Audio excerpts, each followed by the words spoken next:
کہ قیامت کے قریب ہونے کی نشانی یہ ہے چاند کا دو ٹکڑے ہونا، چاند کا پھٹ جانا۔ تو چاند کا قیامت سے پھٹنا، قیامت سے پہلے دو ٹکڑے ہونا، یہ قیامت کی نشانی ہے، اور یہ ہمارے آقا صلی اللہ علیہ وسلم کا عظیم معجزہ تھا کہ آپ نے چاند کے دو ٹکڑے کیے۔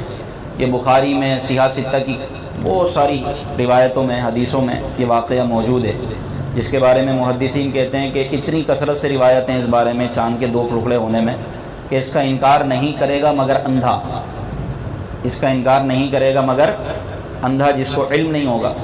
تو بخاری شریف میں اس طرح روایت آئی کہ نبی پاک صلی اللہ علیہ وسلم کو کفار مکہ نے کہا کہ اگر آپ واقعی نبی ہیں تو پھر چاند کے دو ٹکڑے کریں۔ تو بخاری کی روایت میں اس طرح ہے کہ نبی پاک نے چاند کے دو ٹکڑے کر دیے۔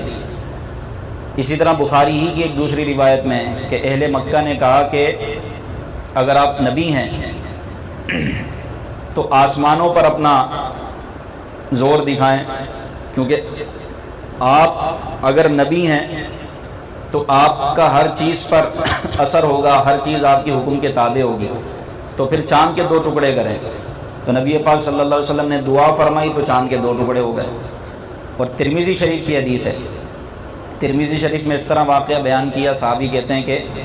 کفار مکہ نے نبی پاک صلی اللہ علیہ وسلم کو جادوگر کہا اور کہا کہ تم جادوگر ہو معاذ اللہ، اور تمہارا جادو صرف زمین پر چلتا ہے کہ تم پیڑ کو بلاتے ہو تو درخت اپنی جڑیں اکھیڑ کر آ جاتا ہے،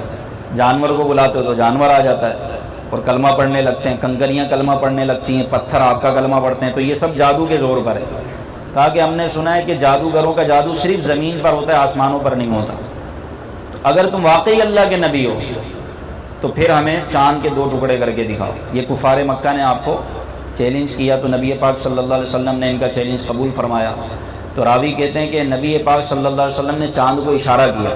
دعا فرمائی، آپ نے دعا کو اور اشارے کو جمع فرمایا،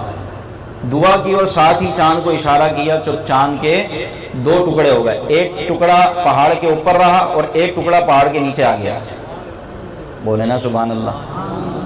نبی پاک صلی اللہ علیہ وسلم کا یہ عظیم معجزہ تھا۔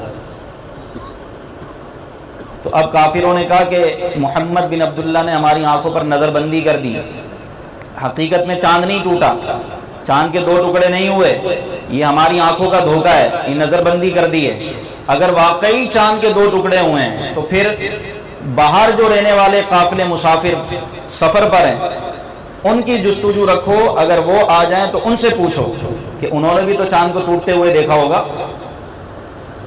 تو اب ترمذی کی روایت میں کہ جب قافلے پہنچے مکے میں جو سفر پر تھے اور ان سے کافروں نے پوچھا کہ بتاؤ فلاں وقت فلاں تاریخ کو کیا تم نے دیکھا چاند کے دو ٹکڑے ہوتے ہوئے، چاند کے دو ٹکڑے ہوئے ہوں؟ تو ان قافلے والوں نے کہا بقسم، اللہ کی قسم ہم نے دیکھا کہ اچانک چاند کے دو ٹکڑے ہو گئے، ایک ٹکڑا پہاڑ پر رہا، اوپر رہا، اور ایک ٹکڑا نیچے گر گیا۔ تو قافلوں نے بھی اس کی تصدیق کی، لیکن کافروں کے نصیب میں ایمان نہیں تھا۔